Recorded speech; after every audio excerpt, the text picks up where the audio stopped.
الله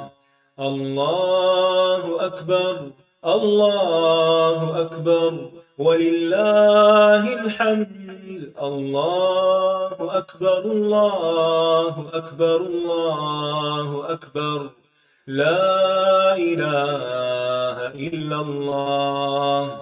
الله أكبر الله أكبر ولله الحمد.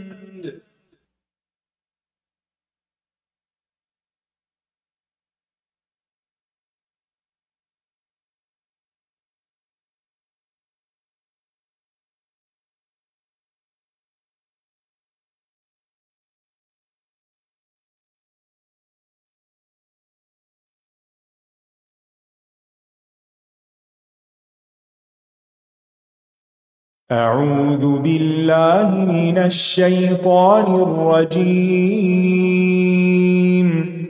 بسم الله الرحمن الرحيم. الحمد لله رب العالمين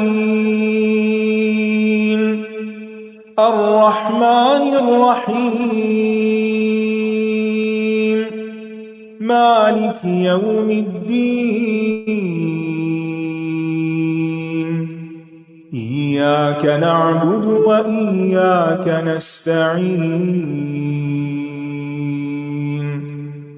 اهدنا الصراط المستقيم صراط الذين أنعمت عليهم غير المغضوب عليهم ولا الضالين.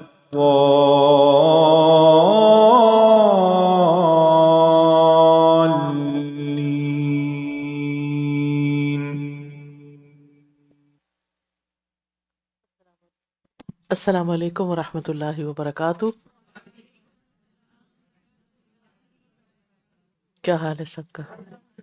اہلاً وسہلاً، ویلکم بیک. کون کون تھا اکرم ندوی کے لیکچر میں؟ میرے خیال ہے سن کے اور زیادہ شوق پیدا ہو گیا ہوگا کہ ہم بھی محدثات کی لائن میں شامل ہو جائیں.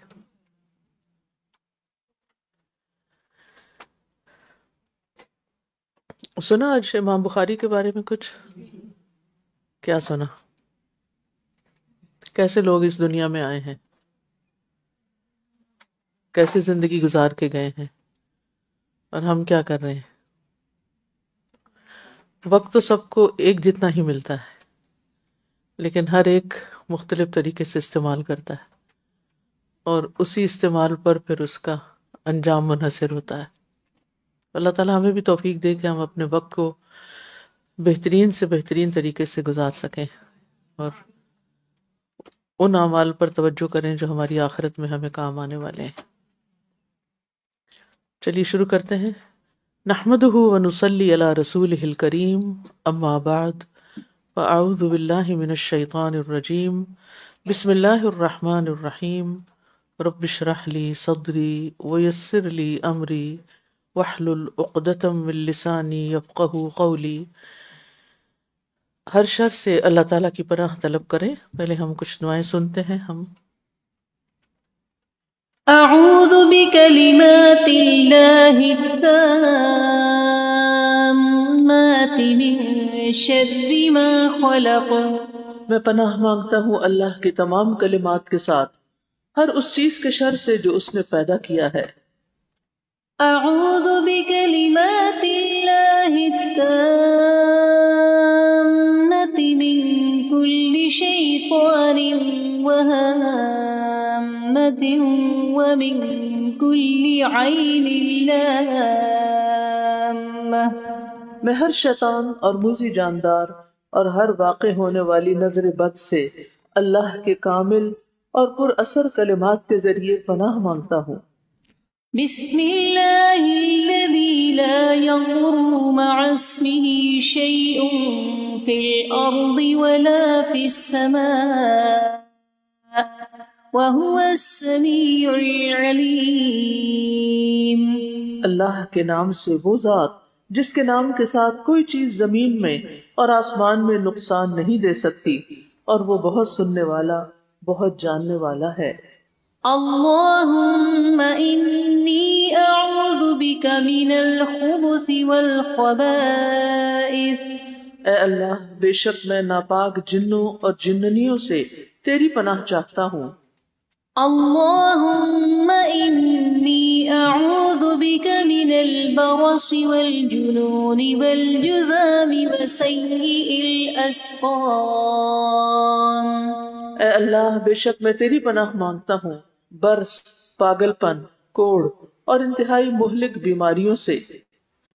اللهم إني أعوذ بك من جهد البلاء ودرك الشقاء وسوء القضاء وشماتة الأعداء اے اللہ بے شک میں تیری پناہ مانگتا ہوں آزمائش کی سختی، بدبختی کے پا لینے، بری تقدیر اور دشمنوں کے خوش ہونے سے۔ اللهم إني أعوذ بك من الهم والحزن والعجز والكسل والجبن والبخل وضلع الدين وغلبة الرجال اے اللہ بے شک میں تیری پناہ لیتا ہوں دکھ، غم، عاجزی، سستی، بزدلی، بخل، قرض کے بوجھ اور لوگوں کے غلبے سے۔ اللهم إني أعوذ بك من يوم السوء ومن ليلة السوء ومن ساعة السوء ومن صاحب السوء ومن جار السوء في دار المقامة۔ اے اللہ بے شک میں تیری پناہ مانگتا ہوں برے دن اور بری رات سے، بری گھڑی اور برے دوست سے، اور رہنے کی جگہ میں برے ہمسائے سے۔ اللهم إني أعوذ برضاك من سخطك وبمعافاتك من عقوبتك وأعوذ بك منك لا أحصي ثناء عليك أنت كما أثنيت على نفسك۔ اے اللہ بے شک میں تیری ناراضگی سے تیری رضامندی کی اور تیری سزا سے تیری معافی کی پناہ لیتا ہوں، اور میں تجھ سے ڈر کر تیری ہی پناہ میں آتا ہوں۔ میں تیری تعریف کرنے کی طاقت نہیں رکھتا، تو ویسا ہی ہے جیسا کہ تو نے خود اپنی ثنا بیان کی ہے۔ آج ہم انشاءاللہ یہ دعا پڑھیں گے، اللہم انی اعوذ بک من یوم السوء۔ اللهم إني أعوذ بك من يوم السوء ومن ليلة السوء ومن ساعة السوء ومن صاحب السوء ومن جار السوء في دار المقامة۔ اے اللہ بے شک میں تیری پناہ مانگتا ہوں برے دن اور بری رات، بری گھڑی اور برے دوست سے، اور رہنے کی جگہ میں برے ہمسائے سے۔ یہی وہ چیزیں ہوتی ہیں نا جو ہمیں پریشان کرتی ہیں، جن سے ہم تنگ ہوتے ہیں۔ تو ان ساری تکلیفوں سے بچنے کے لیے اللہ تعالیٰ کی پناہ طلب کرنی چاہیے، اللہ کی پناہ لینی چاہیے، تاکہ ہم ان مصیبتوں سے بچ سکے۔ عقبہ بن عامر سے روایت ہے کہ نبی صلی اللہ علیہ وسلم نے فرمایا، اور پھر یہ دعا پڑھی، اللہم انی اعوذ بک من یوم السوء۔ اے اللہ میں تیری پناہ لیتا ہوں برے دن سے، یعنی اللہ تعالیٰ کی پناہ مانگی گئی ایسے دن سے جس میں کوئی شر ہو، کوئی مصیبتیں ہوں، کوئی آزمائشیں نازل ہوں، یا انسان غافل ہو جائے، یا اپنے عمل کو چھوڑ بیٹھے، یا کوئی برا کام کر بیٹھے۔ کیونکہ دن تو ہر دن ایک جیسا ہی ہوتا ہے، لیکن کوئی دن اچھا کب ہو جاتا ہے، کیوں ہوتا ہے؟ جب انسان کا عمل اچھا ہوتا ہے، یا پھر یہ کہ انسان پر اگر کوئی تکلیف آئی ہو تو اس میں انسان کا رویہ صبر و تحمل والا ہوتا ہے. تو اس میں ہر اس برائی اور شر سے پوری طرح پناہ مانگی گئی ہے جو کسی دن میں واقع ہوتے ہیں. یعنی دن بذات خود نہیں برا، لیکن اگر اس دن کوئی مصیبت آ جائے تو وہ ہمارے حق میں برا ہو جاتا ہے. ٹھیک ہے نا؟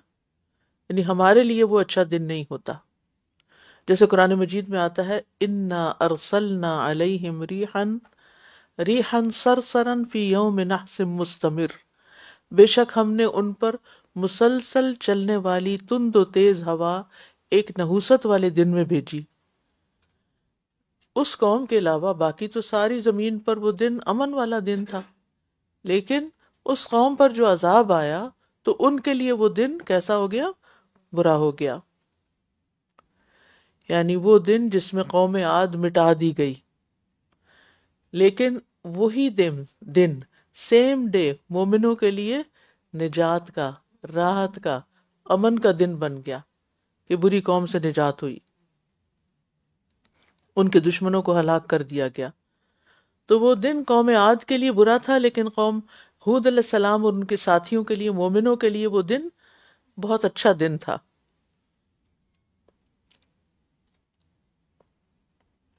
یعنی اگر وہ دن بذات خود منحوس ہوتا تو پھر سب کے سب ہلاک ہو جاتے، کوئی بھی نہ بچتا، اس دن کچھ بھی خیر نہ رہتی، یعنی کوئی بھی خیر باقی نہ رہتی. لیکن یہ یاد رکھیے کہ آئندہ مستقبل کے لیے اچھے دنوں کا شگون لینا یہ درست نہیں کہ میرے لیے بدھ کا دن اچھا ہے اور فلاں دن منحوس ہے اور یہ دن ایسا ہے اور ویسا. یہ نہیں ہونا چاہیے. یعنی بعض اوقات لوگ اگر زندگی میں کسی ایک دن میں، مثلا بدھ کے دن میں کوئی زندگی میں 2-3 حادثے ہو گئے، کوئی فوت ہو گیا، کوئی بزرگ فوت ہو گیا، کوئی اور آفت آ گئی، تو پھر عموماً لوگ اس دن کو کیا سمجھتے ہیں کہ یہ بدھ کا دن میرے لیے اچھا نہیں، اور وہ اس بدھ کے دن سے خوف کھانے لگتے ہیں. یہ نہیں ہونا چاہیے. یعنی یوم سوء سے مراد، برے دن سے مراد ہفتے کا کوئی مخصوص دن نہیں ہے. ٹھیک ہے؟ اور اس میں ہم دیکھتے ہیں کہ اگر کوئی دن مخصوص ہوتا تو پھر اس دن کسی کو بھی مرنا نہیں چاہیے، کسی کو بیماری نہیں آنی چاہیے، کسی کو کوئی غم یا بے قراری نہیں ہونی چاہیے. لیکن ایسا تو نہیں ہوتا. ایک ہی دن میں، ایک ہی گھر میں رہنے والے، ایک ہی چھت کے نیچے سونے والے، ایک اس دن میں امن میں ہوتا ہے اور دوسرا نہیں. جیسے پچھلے دنوں میں نے بتایا تھا نا کہ ایک گاڑی کا حادثہ ہوا تھا.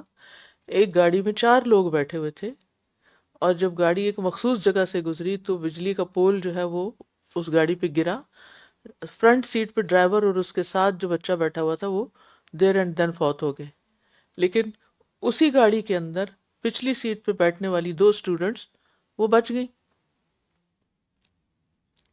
تو ایک ہی وقت ہے، ایک ہی گاڑی ہے، ایک ہی دن ہے، 2 لوگوں کے لیے تکلیف کا باعث بن گیا اور 2 دنوں کے لیے نجات کا باعث بن گیا. اب جیسے 10 محرم موسیٰ علیہ السلام کے لیے بشارت کا دن تھا.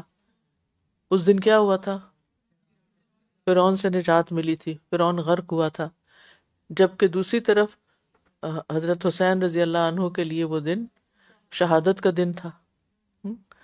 اور نہ صرف یہ کہ وہ شہید ہوئے بلکہ ان کا کنبہ بھی. تو کیا اب ہم 10 محرم کو اچھا دن کہیں گے یا برا دن کہیں گے؟ کچھ بھی نہیں، دن میں کچھ نہیں.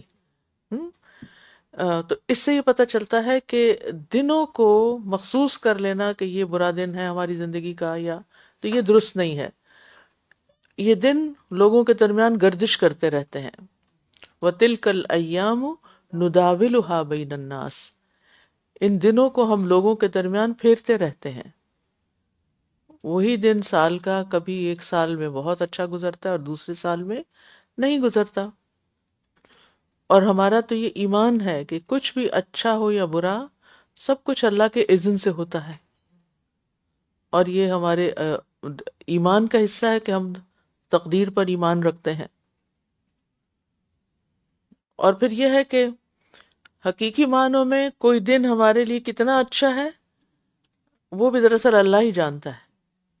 یعنی بظاہر اگر ہمیں دنیا میں اپنی زندگی کا کوئی یادگار دن، کوئی دن یادگار رہ جائے یا بہت اچھا محسوس ہو، یہ بڑا اچھا دن تھا ہماری زندگی کا، بڑا یادگار، لیکن اسی دن میں، اس یادگار دن میں ہم نے اطاعت کے کتنے کام کیے اور اللہ کی نافرمانی سے کتنے بچے۔ مثال کے طور پر کسی کی شادی ہوئی اور وہ دن اس کے لیے بہت ہی یادگار دن تھا، لیکن اس دن نہ ہی اس نے نماز پڑھی اور نہ ہی اس نے پراپر حجاب کیا، اور بہت سے غلط کام کیے جو اللہ کو ناراض کرنے والے تھے۔ اب یہ بندہ یہ سوچ رہا ہے کہ یہ دن تو میری زندگی کا بڑا ہی یادگار دن ہے، لیکن اللہ کے نزدیک وہ دن اس کے حق میں اچھا نہیں ہے، کیونکہ اس میں اس دن بہت نافرمانیاں کی اس نے۔ جی اس طرح ہم سوچتے بھی نہیں ہیں۔ جی تو اس لیے دن کو منحوس نہ کہیں، یا دن وہ اچھا نہیں، اصل میں وہی دن سب سے اچھا ہے جو اللہ کی اطاعت میں گزرے۔ وہ وقت سب سے اچھا ہے ہمارے حق میں جو ہم اللہ کی فرما برداری کے کام میں گزارے۔ اور وہ وقت عموماً ہم کہتے ہیں بہت اچھا ٹائم گزرا، فلان جگہ میں گئی، بہت اچھا ٹائم گزرا، اور وہ اچھا کیا گزرا ہوتا ہے؟ غفلت کا، کھایا پیا، باتیں کی، گپ شپ کی، ادھر ادھر کی باتیں کی، اور ہم سمجھتے ہیں بہت اچھا گزرا، لیکن اس وقت میں ان باتوں میں کتنی باتیں اللہ کو ناپسند ہوئیں، یا کتنا وقت ہم نے اللہ کی یاد کے بغیر گزارا، اور ہمارا دل ٹوٹلی اللہ تعالیٰ سے غافل رہا، یہ ہم سوچتے ہی نہیں، ہم اس کو اچھا کہہ رہے ہوتے ہیں۔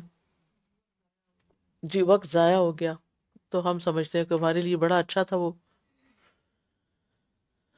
تو بات یہ ہے کہ اچھا وہی ہے جو ہماری آخرت کے لیے اچھا ہے، یعنی دنیا کا دن وہ اچھا ہے جو آخرت کے دن میں فائدہ دینے والا ہو۔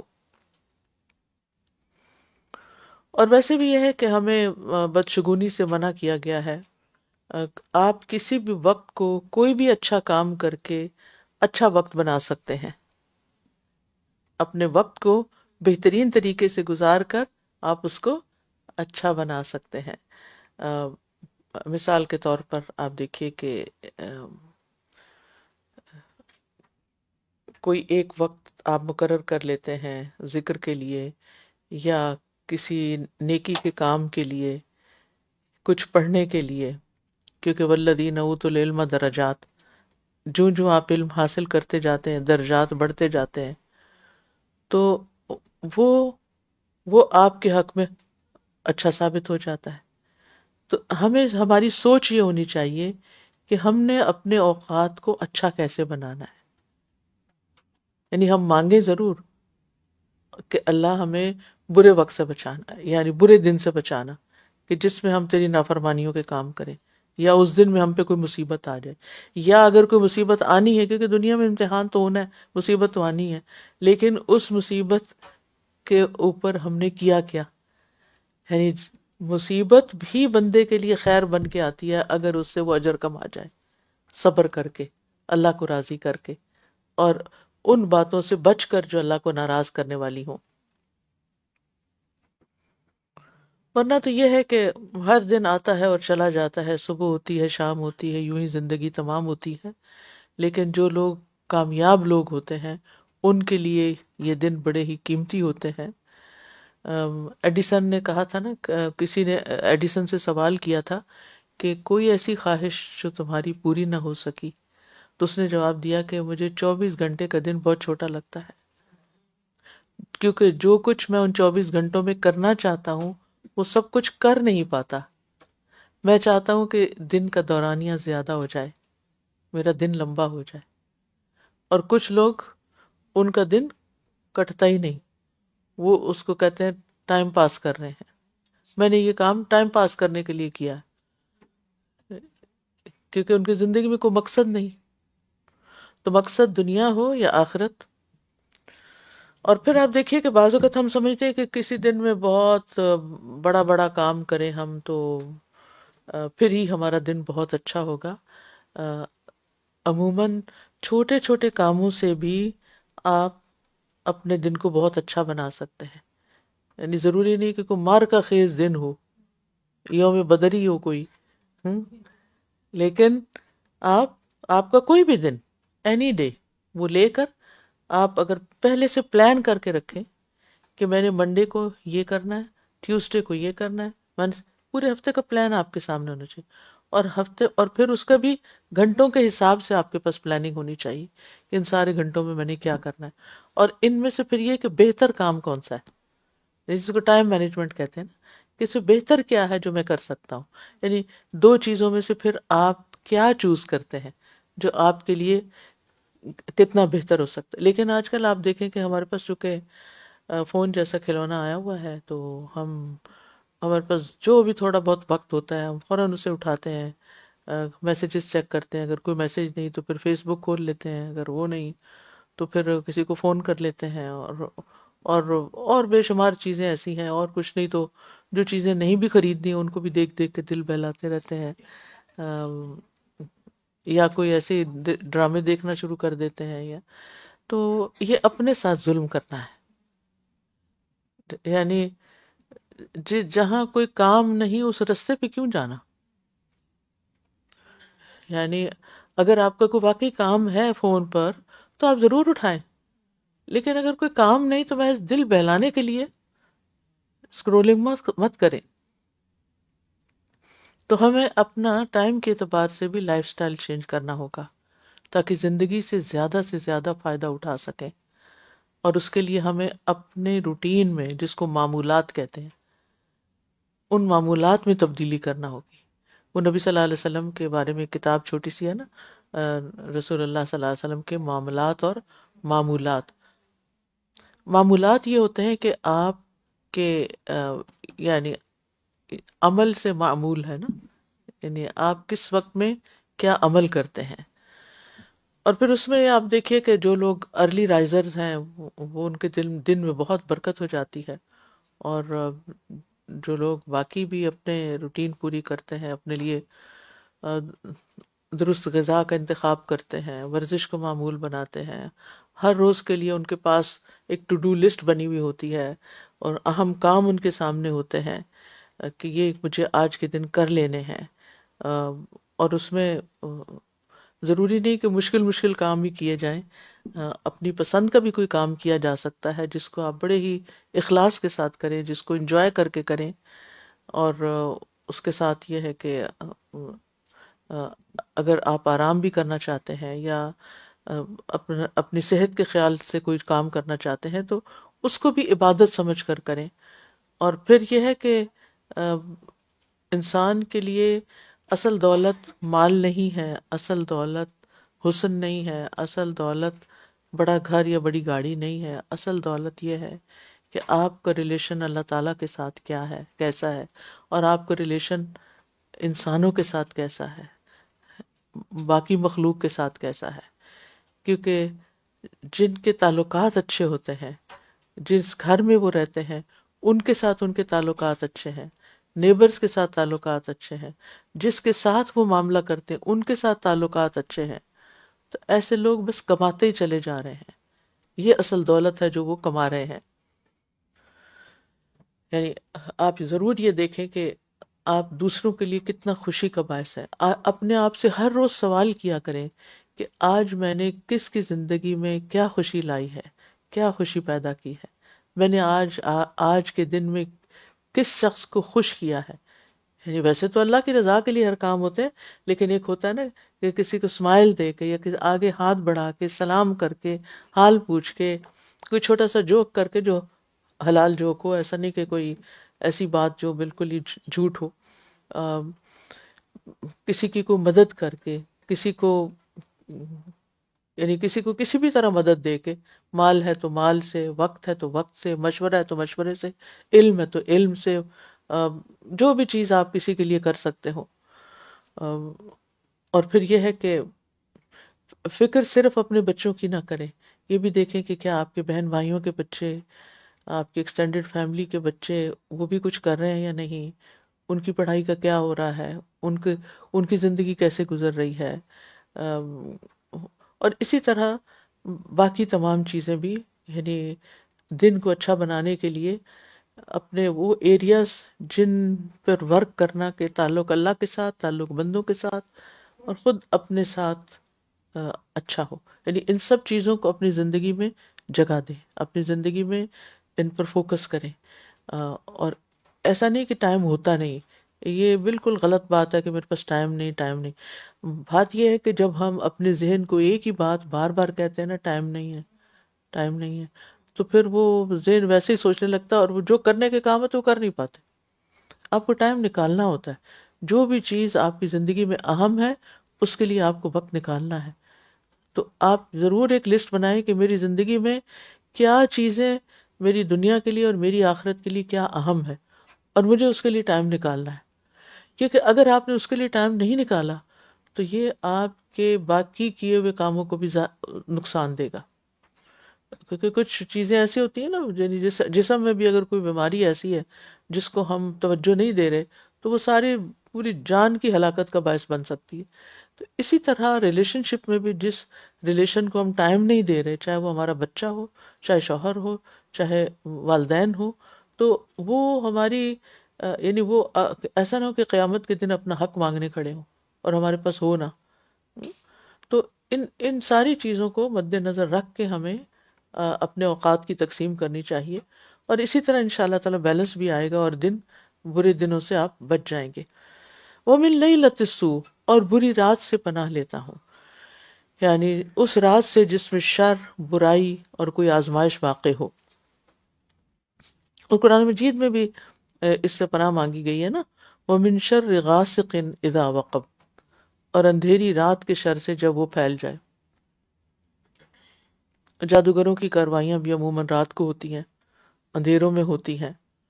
اور ویسے تو اگر دیکھیں کہ دن اور رات دونوں اللہ کی نشانیوں میں سے نشانی بھی ہیں، اور رات اگر سکون اور اطمینان کا ذریعہ ہے تو اس کے ساتھ اس میں شر بھی بہت سے ہوتے ہیں۔ تو اس لیے انسان کو اللہ تعالیٰ سے مدد لینی چاہیے، مدد مانگنی چاہیے۔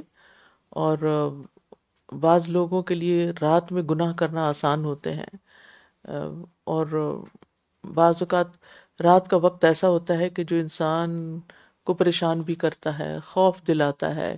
کچھ لوگوں کی کچھ لوگوں کے اندر نا امیدی کی کیفیت پیدا ہونے لگتی ہے، ڈپریشن ہونے لگتا ہے، ان کو نیند نہیں آتی۔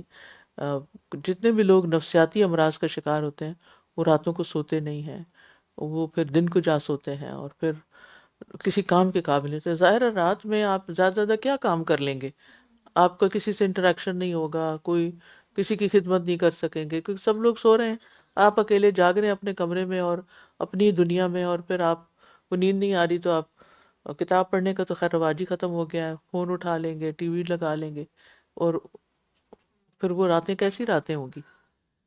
تو اس لیے دن میں اپنے آپ کو خوب تھکائیں تاکہ رات کو آپ واقعی آرام کر سکیں اور ان میں ان کے شر سے پھر بچ سکیں، کیونکہ رات کو اگر آپ سوئیں گے نہیں تو پھر خیر کی بجائے شر کی طرف جانے کا زیادہ اندیشہ ہوگا، کیونکہ بہت کم لوگ ہیں کہ جو رات کو نیند نہ آئے تو پھر اٹھ کے نوافل پڑھیں۔ اور اگر راتوں کو کم سونا ہے تو پھر نبی صلی اللہ علیہ وسلم کی اسوہ حسنہ کو اپنائیں، جس میں کہ آپ نے اپنی راتیں کیسے بسر کی تھی۔ اور دیگر جو تھے انبیاء، حضرت داؤد علیہ السلام کے بارے میں آتا ہے کہ کس طرح وہ رات کو تہجد پڑھتے تھے، کتنا سوتے تھے اور کتنا پھر جاگتے تھے۔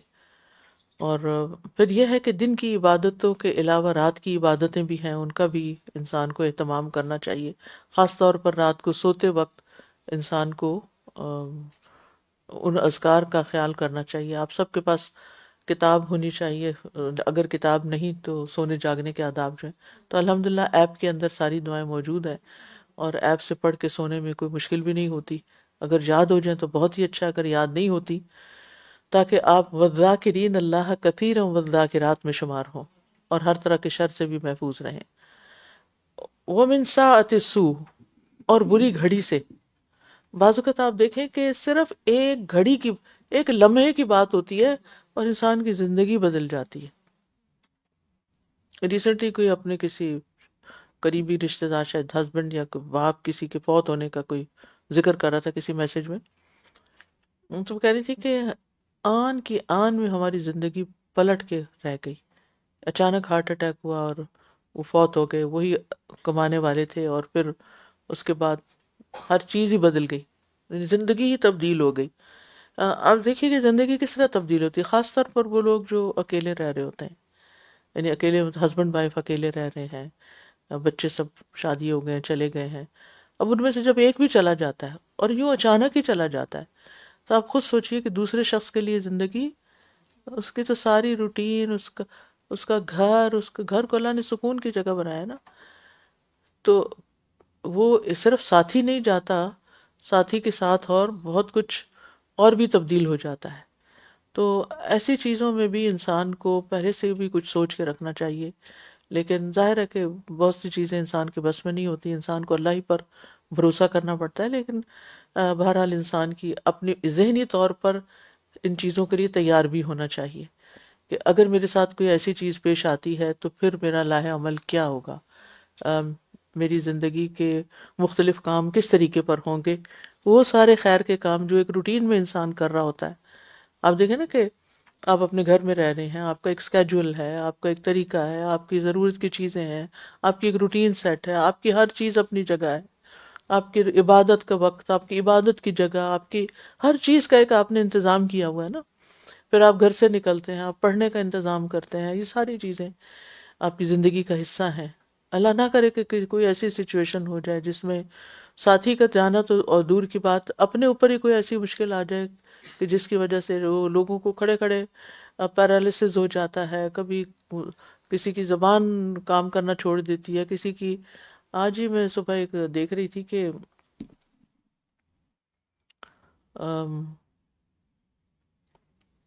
کون سی ایک خاص ویکسین ہے یا کس کی وجہ سے سال میں پتہ نہیں کتنے ہزار لوگوں کی اچانک ویژن چلی جاتی ہے اس چیز کے استعمال سے، اور وہ ریکارڈ میں ہے، مجھے ذہن سے نکل گیا. تو یعنی اس سے پہلے کوئی آثار بھی نہیں ہوتے. ایک تو ہوتا ہے نا کہ آہستہ آہستہ آہستہ آہستہ آپ ڈکلائن ہوتا ہے، بیمار ہیں آپ، تو بندہ پہلے سے ہی ایک فور سی کر رہا ہوتا ہے کہ میرے ساتھ اب یہ کسی وقت بھی کچھ ہو سکتا ہے. لیکن کچھ بیماریاں ایسی ہوتی ہیں کہ وہ یک ایک گھڑی میں نازل ہوتی ہیں. اللہ تعالیٰ ان سب سے بھی محفوظ رکھے. تو اس لیے یہاں پر یہ جانا کہ ویسے تو بری رات سے بھی پناہ مانگ لی، برے دن سے بھی مانگ لی، دن اور رات دونوں کور ہو گئے، ساری گھڑیاں اس کے اندر آ گئی. لیکن عام کے بعد پھر خاص کا ذکر کیا گیا کہ ان لمحات، ان اوقات کی بھی اللہ حفاظت کرنا کہ جس میں انسان کسی مصیبت کا شکار ہو سکتا ہے. اور اس میں آپ دیکھیے کہ یہ دعا بڑی فائدے کی ہے. اللہم رحمتک ارجو فلا تکلنی الی نفسی طرفۃ عین. اللہ آنکھ جھپکنے کی دیر میں بھی مجھے میرے نفس کے حوالے نہیں کرنا، کیونکہ ان النفس لامارۃ بالسوء. اور جب نفس کا شر آتا ہے نا، انسان کا علم بھی پیچھے چلا جاتا ہے، انسان کی ڈگریاں بھی، انسان کی قابلیت بھی، اس کا حسن بھی، اس کا مال، سب کچھ درے کا درا رہ جاتا ہے، اور انسان ایسا پھسلتا ہے کہ کہاں سے کہاں جا پہنچتا ہے. تو اللہ ایسی، کیونکہ بعض اوقات آپ دیکھیں آپ اچھے بھلے ہوتے ہیں، سب چیزیں بہت اچھی چل رہی ہوتی ہیں، اچانک کوئی چھوٹی سی چیز آپ کو ٹریگر کر دیتی ہے، ایک پرک لگتی ہے آپ کو، کوئی کسی کی ایک بات آپ کو چپ جاتی ہے اور آپ چپ نہیں رہ سکتے آپ، اور جو ہی آپ بولتے ہیں تو اس سے بڑا بیکلیش ہوتا ہے، اور پھر یعنی آپ کہیں بھی نہیں رہتے. تو اللہ تعالیٰ سے پناہ مانگتے رہنا چاہیے کہ اللہ مجھے اس سے بچا کے رکھ. وَمِن صَاحِبِ السُّوءِ، اور برے ساتھی سے، یعنی ایسا انسان جس میں شر ہی شر ہے، کوئی اصلاح کی بات نہیں، اس کی صحبت، اس کا ساتھ تو نقصان ہی نقصان ہے، اس میں دنیا کی بھی خرابی، آخرت کی بھی. اچھی صحبت اچھے اثرات مرتب کرتی ہے ہماری زندگی میں. اچھا دوست، اچھی کمپنی آپ کو خیر اور بھلائی کی طرف لے جاتا ہے، آپ کو دین اور دنیا دونوں میں مدد دیتا ہے. اور جب آپ اس اچھی کمپنی کو چھوڑ دیتے ہیں اور صرف بس نارمل سے لوگوں میں رہنے لگتے ہیں، تو پھر آپ کی زندگی بھی بس ایسی آرڈنری ہو جاتی ہے، نارمل سی ہو جاتی ہے. اس میں خیر اور بھلائی کے کوئی بڑے کام آپ نہیں کر سکتے. تو اچھا دوست جو ہوگا وہ آپ کو اچھے اخلاق کی دعوت دے گا، اچھے عمل کی دعوت دے گا، اچھے کام کا طریقہ بتائے گا. اور جب برا دوست ہوگا تو بالکل اس کے اپوزٹ، وہ آپ کو ہو سکتا ہے کہ برے کاموں کی طرف اکسائے، آپ کو والدین کی نافرمانی کی بات کرے، قطع رحمی پہ ابھارے.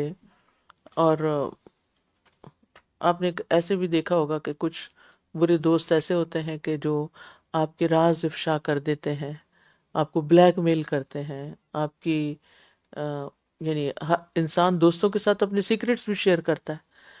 تو جب انسان برے لوگوں کی کمپنی میں پھنس جاتا ہے، جیسے گینگز ہوتے ہیں، آپ نے دیکھا ہوگا کہ ان میں سے لوگ پھر اس لیے بھی الگ نہیں ہو پاتے کیونکہ جان کا خطرہ ہو جاتا ہے، اور ان کا ساتھ ہر حال میں پھر دینا ہی پڑتا ہے.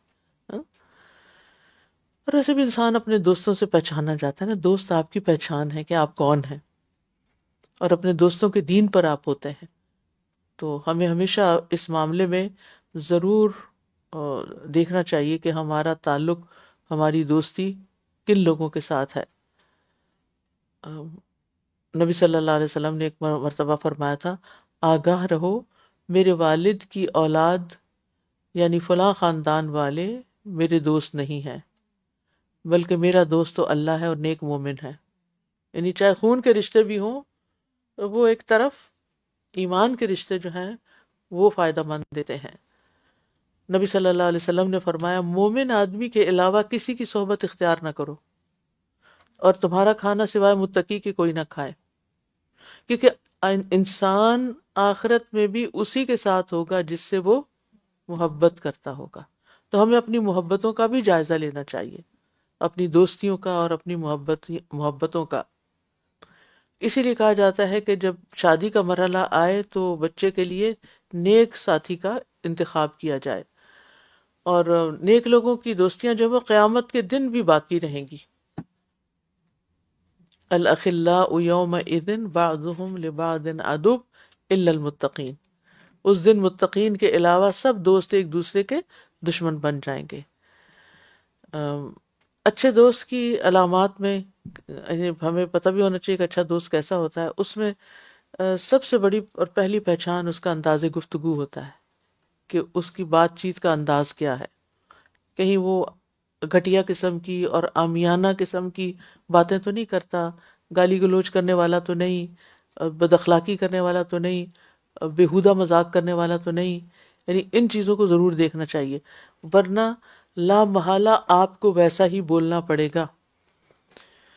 اور پھر اسی طرح یہ بھی دیکھیں کہ اس کو کوئی بری عادات تو نہیں، کوئی نشہ تو نہیں، یا کوئی کچھ اور. آپ دیکھیں بچے اسکول میں نشے وغیرہ کے عادی کیسے ہوتے ہیں، اچھے بھلے گھروں سے جاتے ہوئے، دوستوں کی کمپنی کی وجہ سے. اور پھر آپ یہ بھی ضرور دیکھا کریں کہ جو آپ کے دوست کا سرکل ہے وہ کیا ہے، یعنی وہ کن لوگوں میں اٹھتا بیٹھتا ہے. یعنی وہ تو اچھا ہی لگتا ہے آپ کو ظاہر بظاہر، لیکن اس کے جو دوست ہیں وہ سارے کچھ غلط قسم کے کاموں میں ملوث ہیں. تو وہ بھی ایک چونکانے والی بات ہے کہ پھر یہ کیسے بچا ہوا ہو سکتا ہے. تو پھر یہ آپ پر اثر انداز ہوگا. تو اور ضروری نہیں ہوتا کہ انسان بے شمار دوست بنا لے، جتنا نبھا سکے اتنا ہی بنائے، لیکن انسان کا دوست ہونا ضرور چاہیے. یہ یاد رکھیے، دوست ہونے ضرور چاہیے. کیوں؟ اس لیے کہ بعض اوقات انسان اپنے خون کے رشتوں کے ساتھ بھی اس طرح فرینک نہیں ہو سکتا، یا اس طرح ان کے ساتھ بات نہیں کر سکتا جس طرح اپنے دل کی بات انسان اپنے دوستوں کے ساتھ کر سکتا ہے. کیونکہ اللہ سبحانہ وتعالیٰ نے ایک تو شادی کی شکل میں کمپینین کو بھی ایک طرح سے، وہ بھی ایک طرح سے دوست ہی ہوتا ہے، لیکن وہ پھر ہسبینڈ یا وائف ہی ہوتا ہے، ایک اسپاؤز ہوتا ہے، اس کو اسپاؤس کہتے ہیں، اس کو دوست نہیں کہتے۔ وہ دوست، جب ہم اس کو دوست سمجھتے ہیں نا تو وہ دوستی کے تقاضے پورے نہیں کر سکتا، تو پھر ہمیں فرسٹریشن ہوتی ہے۔ کیونکہ بہت سی لڑکیاں شادی سے پہلے ہی دوستی کرتی ہیں، پھر شادی کر لیتی ہیں، تو وہ سمجھتی ہیں کہ اب وہ جو شادی سے پہلے دوستی والا حال تھا وہ بعد میں بھی دوستی چلے۔ وہ تو دوستی رہتی ہی نہیں، کیونکہ وہ دوستی ہے نہیں، وہ تو ایک رشتہ ہے جس میں ایک شوہر ہے اور ایک بیوی ہے، اور دونوں کے اپنی اپنی ذمہ داریاں ہیں، اور دونوں کا اپنا اپنا ایک رول ہے، اور ان دونوں نے مل کر بہت سے بوجھ اٹھانے آگے۔ تو دوست بوجھ اٹھانے کے لیے نہیں ہوتے، دوست ہوتے ہیں نا بوجھ بانٹنے کے لیے ہوتے ہیں، ٹھیک ہے؟ تو اس لیے دوست بہن بھائیوں اور ٹھیک ہے بہنوں سے دوستی ہو سکتی، لیکن بہن دوست نہیں ہوتی، بہن بہن ہوتی ہے، بھائی بھائی ہوتا ہے، شوہر شوہر ہوتا ہے، یہ رشتے ہیں، ان کو رشتہ ہی رہنے دے، ٹھیک ہے؟ اس طرح بچے بھی دوست نہیں ہوتے، اور نہ بچوں کو فرینڈ بنانے کی کوشش کریں۔ ٹھیک ہے آپ ان سے فرینڈلی بیہیویئر رکھیں، لیکن آپ ان کو فرینڈ نہیں کہیں، کیونکہ پھر آپ کا دل ٹوٹے گا جب وہ آپ کے فرینڈ نہیں ہو، کیونکہ آپ کے لیے وہ فرینڈ بنے ہوئے، وہ ان کے لیے آپ بزرگ حضرات کیسے فرینڈ ہیں؟ ان کو تو اپنے ہم عمر فرینڈس چاہیے نا، ٹھیک ہے؟ تو اس لیے اچھا دوست جو ہے وہ زندگی میں انسان کی ایک انسان کے لیے بڑی ہی، یعنی جس سے انسان اس طرح بات کر سکے جو کسی اور سے نہیں کر سکتا، یہ ایک علامت یا پہچان ہوتی ہے، یعنی دل کھول کے۔ نہیں ضروری نہیں، تھوڑا بہت بڑا چھوٹا بھی ہو سکتا ہے۔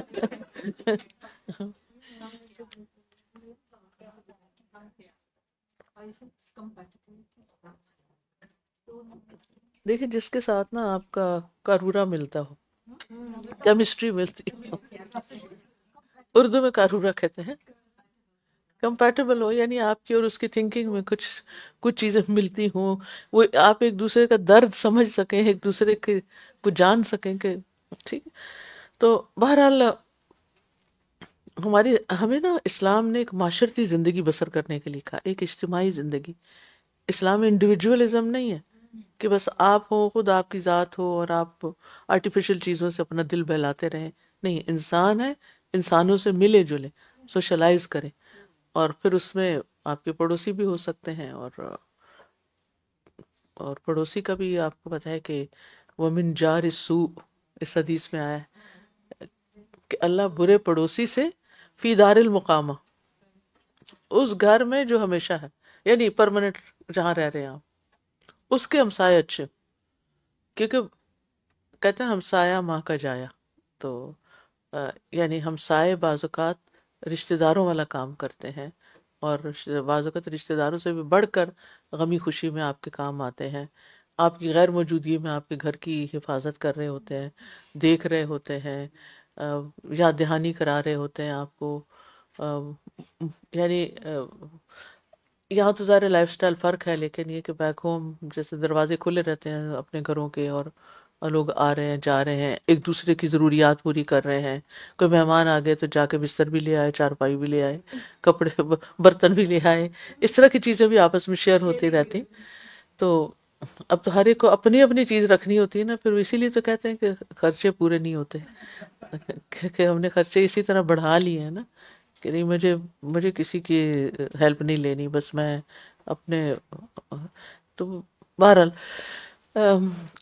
تو کہنے کا مطلب یہ ہے کہ برے پڑوسی سے جس کا شر دائمی ہے اور جس کی ایذا رسانی بہت ہے، اور اس کے ساتھ رہائش رکھنے والا بھی ہو سکتا ہے، جیسے اسپاؤس ہو سکتا ہے، خادم ہو سکتا ہے، کوئی گھر میں ایسے رشتہ دار، معلوم نہیں آپ لوگوں کی زندگی کیسے گزری ہے، ہماری تو شادی تک ہم نے نہیں دیکھا کہ ہمارا گھر صرف ہمارا گھر تھا، اس سب کا گھر تھا، خالہ ابھی گئی نہیں تو پھپھی آ گئی، پھپھی گئی نہیں تو نانی آ گئی، نانی گئی نہیں تو وہ کوئی اور کزنز آ گئے، کوئی پتہ نہیں کون کون آ گیا، یعنی مہمانداری ایک مستقل۔ اور پھر ہماری پھوپھی بیوہ ہو گئی تھی تو انہوں نے بیوگی کے بعد میرے والد جو تھے ان بہن کو اپنے گھر، ہمارے گھر لے آئے، ان کا آنا ہمارے لیے تو بڑا ہی باعث برکت ہوا، کیونکہ انہوں نے ہمیں بہت کچھ سکھایا۔ تو بعض اوقات ایسا بھی ہوتا ہے کہ وہ آنے والا جس کو مجبوراً، کوئی بوڑھی خالہ ہو سکتی ہیں، کوئی ایسے لوگ ہوتے ہیں نا کہ جن کو رشتہ دار پھر اپنے پاس رکھ لیتے ہیں کہ ان کا کوئی وہ نہیں ہے، والی وارث نہیں ہے، تو جی پرسان حال نہیں ہے، تو وہ اپنے پاس رکھ لیتے ہیں. تو ایسی صورت میں اگر اس شخص کی عادتیں اچھی نہیں اور اس شخص کا اخلاق اچھا نہیں، تو وہ آپ کے لیے ایک مصیبت اور آزمائش بن جاتا ہے، نہ آپ چھوڑنے کے نہ آپ رکھنے کے. تو یہ کوئی بھی ہو سکتا ہے گھر کے اندر، آپ کا اپنا بچہ بھی ہو سکتا ہے، اسپاؤس ہو سکتا ہے، یعنی کوئی بھی شخص جو آپ کی زندگی میں بہت اہم ہو. تو اب یہ ہے کہ ان چیزوں سے بچنے کے لیے یہ دعا سکھائی گئی ہے، کیونکہ یہ بعض اوقات آپ کو بیمار کر دیتے. ٹھیک ہے، تو یہ دعائیں بیماری کے کانٹیکس میں بھی ہیں نا، کہ بیمار جو شفا پائے. تو اگر اچھی ایسے لوگوں کی تکلیف سے بیمار ہوئے تو پھر یہ دعائیں پڑھیں تاکہ اللہ ان تکلیفوں کو دور کرنے کا کوئی بندوبست کر دے. جی. تو معاشرے کے اندر اچھی زندگی گزارنے پر سب سے زیادہ اسلام نے توجہ دی ہے، کہ یعنی اسی لیے تو حقوق رکھے ہیں اتنے سارے، تاکہ سب کی زندگیاں اچھی ہوں. اور پھر یہ کہ ہر انسان کا تعلق دوسرے انسان کے ساتھ بہتر ہو، اور اس سے اس کے حق کے بارے میں پوچھا بھی جائے گا. اور پڑوسی جو ہے یا نیبر جو ہے، اس کا اخلاقاً اور دین کے اعتبار سے اس کا حق بہت بڑا ہے. اور پڑوسی کو عربی میں جار اس لیے کہا جاتا ہے کہ جار کہتے ہیں پناہ دینے والے کو، یعنی وہ ایسا ہوتا ہے کہ جو مشکل وقت میں آپ کا سپورٹر بن جاتا ہے، پناہ دیتا ہے. جیسے ابلیس نے کہا تھا نا ایک موقع پر، وَإِنِّي جَارٌ لَكُمْ، میں تمہارا پڑوسی ہوں، میں تمہیں پناہ دوں گا، جب وہ جنگ بدر کے لیے جا رہے تھے. یعنی پڑوسی کو جار اس لیے کہا جاتا ہے کہ وہ اس سے تکلیف اور پریشانی دور کرتا ہے، اس کے لیے خیر تلاش کرتا ہے. اور پڑوسی کی قسمیں قرآن میں بتا دی گئی ہیں. رشتہ دار پڑوسی ہو سکتا ہے، اجنبی پڑوسی ہو سکتا ہے، صاحب بالجنب ہو سکتا ہے، ساتھ بیٹھنے والا، ساتھ رہنے والا، غیر مسلم ہو سکتا ہے، مسلمان ہو سکتا ہے، مسلمان اور رشتہ دار ہو سکتا ہے، دورے دورے حقوق ہوتے ہیں ان کے. تو مستقل قیام گاہ میں برے پڑوسی سے پناہ مانگنے کا حکم دیا جا رہا ہے کہ یہ مانگو تاکہ تمہاری زندگی چین سے گزرے.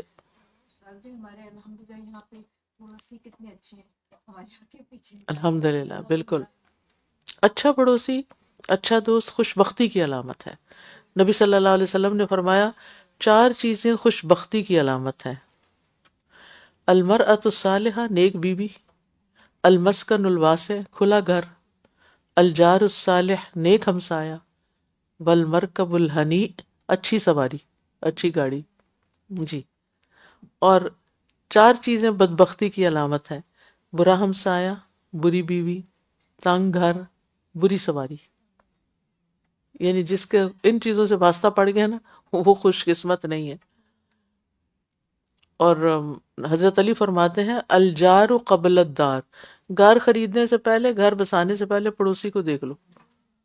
ٹھیک ہے، یعنی جس ایریے میں آپ گھر خرید رہے ہو وہاں دیکھو کہ ساتھ والا کون ہے. ٹھیک. اور شادی کر رہے ہو تو دیکھو کہ کس کے ساتھ کر رہے ہو جو تمہارا ہر وقت کا ساتھی بننے والا ہے. اور اسی طرح سفر کر رہے ہو تو یہ دیکھ لو کہ کس کے ساتھ جا رہے ہو، کس کو ساتھ رکھا ہوا ہے، کس کے ساتھ ٹریول کر رہے ہو.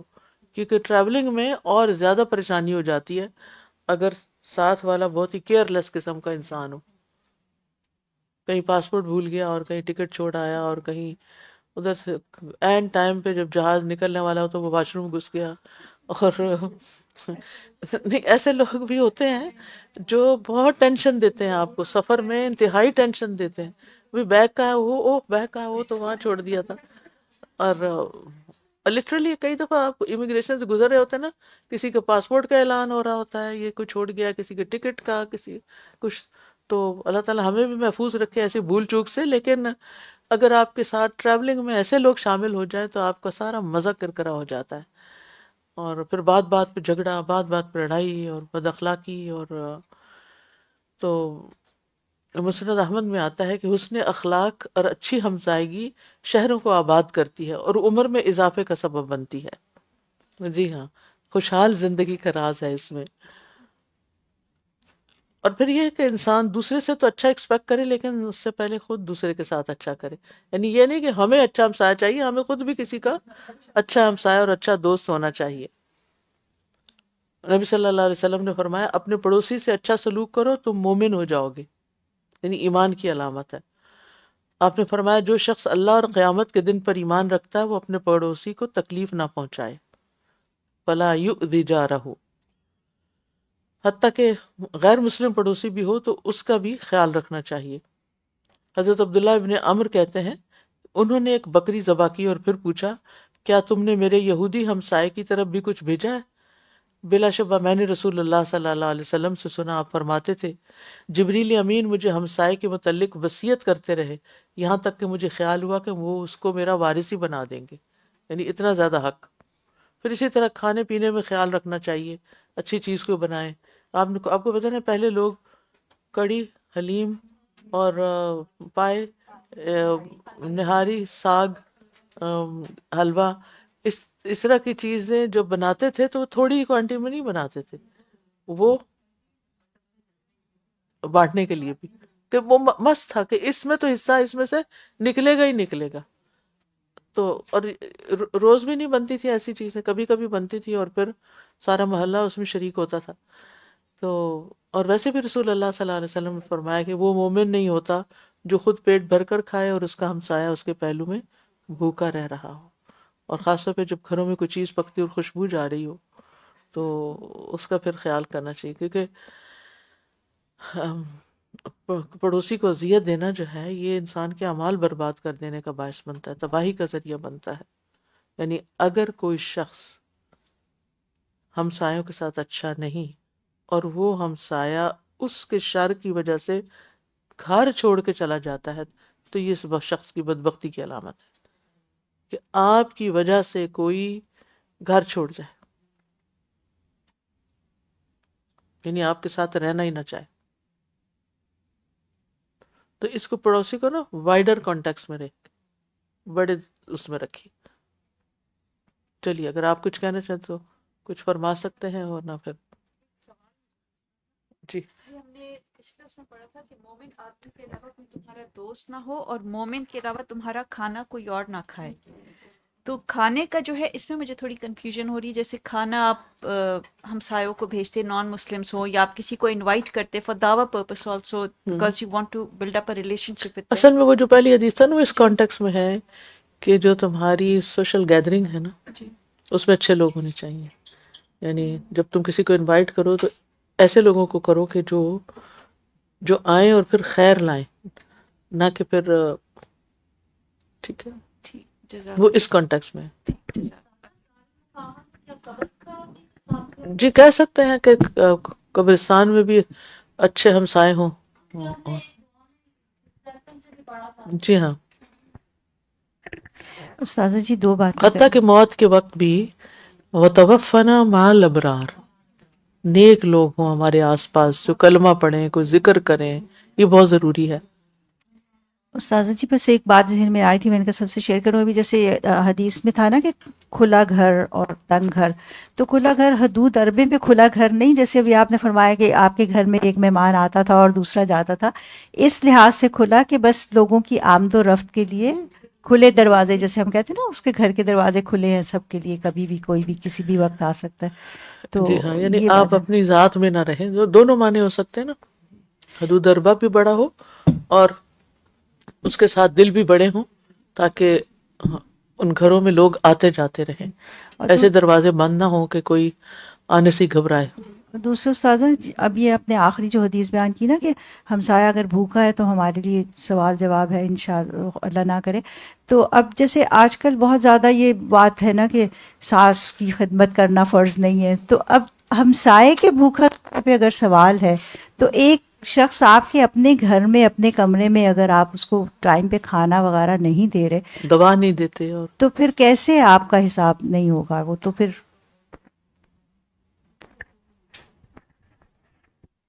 سر جی وقت کی بات ہو رہی تھی تو میں کل ہی کوئی ایک ریسرچ پڑھ رہی تھی جس میں آیا تھا کہ 10,000 گھنٹے کسی نے کسی ایک چیز میں فوکس کیا ہو تو وہ اس کے اندر مہارت اور اسکل حاصل کر لیتا ہے.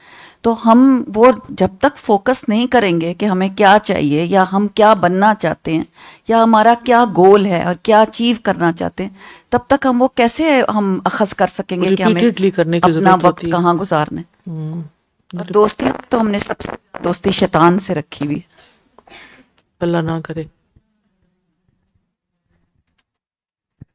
سارے میرے پڑوس میں بھی فلپینو رہتے ہیں، میں بھی جب کوئی خاص چیز بناتی ہوں ان کے یہاں پہنچاتی ہوں نا، تو ایک دفعہ ان کی بہن آئی ہوئی تھی ان کے یہاں، تو کہیں آئی وش کہ میرے نیبر کے اندر کوئی مسلمان ہوتی تو اس طرح مجھے ہی پہنچاتی کھانا. استاذہ ہمارے پاکستان میں نیبر ہیں بالکل نیکسٹ ڈور، ہمارے بالکل ایک ہی دیوار ہے ہماری. تو ہم جب سے اس گھر میں تقریباً 25 سال ہو گئے ہمیں، تو وہ ان کا گھر بالکل مطلب بہت ہی خستہ حالت میں ہوتا تھا، بہت زیادہ. اور ان کا کچھ رہن سہن بھی کوئی بہت ہی نامناسب سا ہوتا تھا. تو ہم لوگ پہلے شروع میں تو جایا کرتے تھے ان کے پاس، ان کا حال چال پوچھنے، لیکن وہ تھوڑا ہم سے ایسے ہی ملنا شاید پسند نہیں کرتے تھے وہ لوگ. تو ایک دفعہ ہماری سائڈ پہ جو ان کی دیوار تھی وہ بہت ہی زیادہ خراب تھی. تو ہمارے اپنے گھر میں پینٹ وغیرہ ہو رہا تھا، تو میرے ہسبینڈ نے ان کے گھر کی بھی وہ ساری سائڈ اور پوری کھڑکیاں اور سب کچھ بنوا دیا. اس کے بعد انہوں نے ایک دفعہ میرے ہسبینڈ نے کہا کہ آپ کے یہاں سے گیس کی بہت زیادہ اسمیل آتی ہے، تو آپ کسی کو بلا کے تو آپ دکھا دیجئے اس کو. انہوں نے اس پہ بھی برا منایا کہ یہ آدمی تو ہر وقت کچھ نہ کچھ کمپلین کرتا رہتا ہے. پھر کبھی پانی ان کا لیک ہوتا تھا تو وہ نالی میں بہنا، تو ہم نے پھر ان کو کہنا کہ آپ کا پانی بہت ضائع ہو رہا ہے. تو وہ ہم سے تھوڑا سا نا ایسے کترانے لگ گئے، امر بالمعروف زیادہ کرتے ہیں. جی. تو ان کے یہاں تھا، ان کی والدہ کی ڈیتھ ہو گئی. خیر ہم لوگ گئے وہاں پہ، سارا پھر احساس ہوا کہ یہ زیادہ ہی مطلب حقدار ہیں اور اس طرح سے. پھر معلوم ہوا کہ وہ لوگ نا کہیں یہ گھر بیچنا چاہ رہے ہیں. تو میرے ہسبینڈ نے ان کو کہا کہ اگر آپ نے بیچنا ہے تو آپ مجھے دے دیجئے. تو ان کی بیٹی کہتی ہے ہم سب کو دے دیں گے، اسی تینوں نہیں دینا.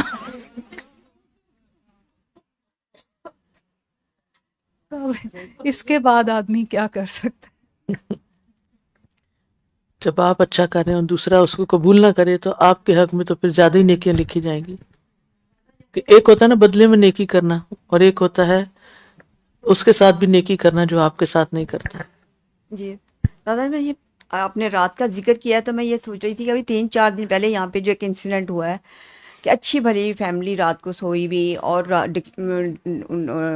رابری ہوئی، اور ینگ آدمی کو 4 بچے، اس کے 3 بیٹیاں ہیں، بیٹی کو انہوں نے گن پہ رکھا، 4 سال کی بیٹی کو، اور اس کے بعد وہ باپ بولا اور اس کو شوٹ کر دیا اسی وقت. وہ ان کی چیخیں، ان کا سارا کچھ بتانے والے بتا رہے تھے، اتنا ان کے ہمیں اچانک کیا رات کا ذکر آیا اچھی بلی سوئی ہوئی فیملی کے اندر یہ جو انسیڈنٹ ہو گیا. تو کہنا ہم لوگ، اور وہ مین ڈور کے شیشے توڑ کے دکھائے گئے، وہ توڑ کے اندر آئے. اس کی وجہ سے ہمارے گھر میں بھی اتنی وحشت کہ ابھی 2 بندے رہ رہے ہیں، کھڑکا بھی ہو رہا ہے تو لگ رہا ہے کہ اچھا کون ہے. تو کہنے کا مقصد ہے ہم لوگ کتنے غافل ہو کے رات پڑتی ہے سو جاتے ہیں، یعنی پتہ اگلے آنے والی گھڑی کیا کس کی آ جائے گی. تو اس لیے یہ دعائیں پڑھتے رہنا چاہیے، کیونکہ وہ مغرب کی نماز کے بعد کے جو ہے نا لا الہ الا اللہ وحدہ لا شریک لہ لہ الملک و لہ الحمد وہو علی کل شیء قدیر، تو یحیی و یمیت بیدہ الخیر وہو علی کل شیء قدیر. تو یعنی اسلحہ بردار فرشتے اللہ تعالیٰ مقرر کر دیتا ہے حفاظت کے لیے، جو مغرب کی نماز کے بعد اسی جگہ بیٹھ کے یہ 10 دفعہ پڑھ لیتا ہے. تو ہمیں تو حفاظت کے سارے طریقے سکھائے گئے ہیں، ٹھیک ہے، اسباب بھی اختیار کرے لیکن اس کے ساتھ اذکار کی پابندی بہت ضروری ہے. صبح شام کے اذکار بھی، اور پھر رات سوتے وقت کے اذکار بھی. جی استاذہ، میں 20 سال سے اسی گھر میں رہ رہی ہوں جہاں میں ابھی ہوں. جب بھی ہمارے دائیں اور بائیں شفٹنگ ہو رہی ہوتی تھی، کوئی نئے لوگ آتے تھے نا، تو ہمیں اتنا ڈر لگتا تھا کیونکہ نان مسلم بھی آ جاتے اور کیسے ہوں گے. تو پوری ہماری جو فیملی ہے نا مل کے یہ دعا مانگتی تھی. اور ان 20 سالوں میں ہم نے دیکھا ماشاءاللہ ہمیشہ ہمیں اچھے نیبر ملے. And one of the best neighbour she is here, ماشاءاللہ 10 سال سے وہ میری نیبر ہیں.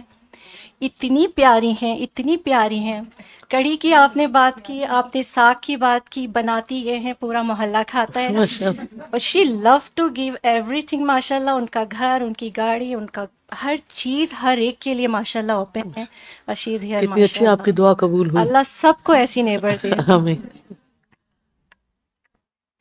نیبر کی گواہی جو ہے نا وہ اعمال نامے میں بھی شامل ہو جاتی ہے. پھر اساتذہ یہاں پہ آپ نے کہا کہ وقت اور دن سب کے پاس سیم ہے، لیکن کچھ اس کو بہترین بنا لیتے ہیں اور کچھ اس کو ورس بنا لیتے ہیں. تو وی ہیو اے چوائس. ہم یہ نہیں کہہ سکتے کہ ہمارا وقت ہی خراب ہے، میرے پاس اپرچونیٹی نہیں ہے. We have to do it. So کرنے کا کام یہ کہ آپ اپنے آپ سے وٹ آئی روٹ کہ 3 کویسچن کریں صبح یا شام. ایک کہ اللہ کے لیے آج میں نے کیا کیا، اس میں عبادات آ جائیں گے، حقوق اللہ. اس کے بعد اللہ کی رضا کے لیے آج میں نے کیا کیا یا کیا کرنا ہے، اس میں حقوق العباد اور family life. And then third one most important, میں نے اپنے لیے آج کیا کیا. That's your mental, physical, emotional and spiritual health. اور اس سب کے لیے آپ نے بتایا کہ 2 ہی کام کرنے ہیں، ایک ٹائم مینجمنٹ اور ایک پلاننگ. سو اگر یہ دونوں چیزوں پہ فوکس کر لیں گے تو انشاءاللہ ہم اپنے ہر دن کو بہترین دن میں شامل کر لیں گے. اور بہترین دن آپ نے کہا وہ ہے جو اللہ کی فرما برداری میں. انشاءاللہ. بارک اللہ فیکم، جزاکم اللہ خیر. سبحانک اللہم و بحمدک، اشہد ان لا الہ الا انت، استغفرک و اتوب الیک. السلام علیکم و رحمۃ اللہ وبرکاتہ.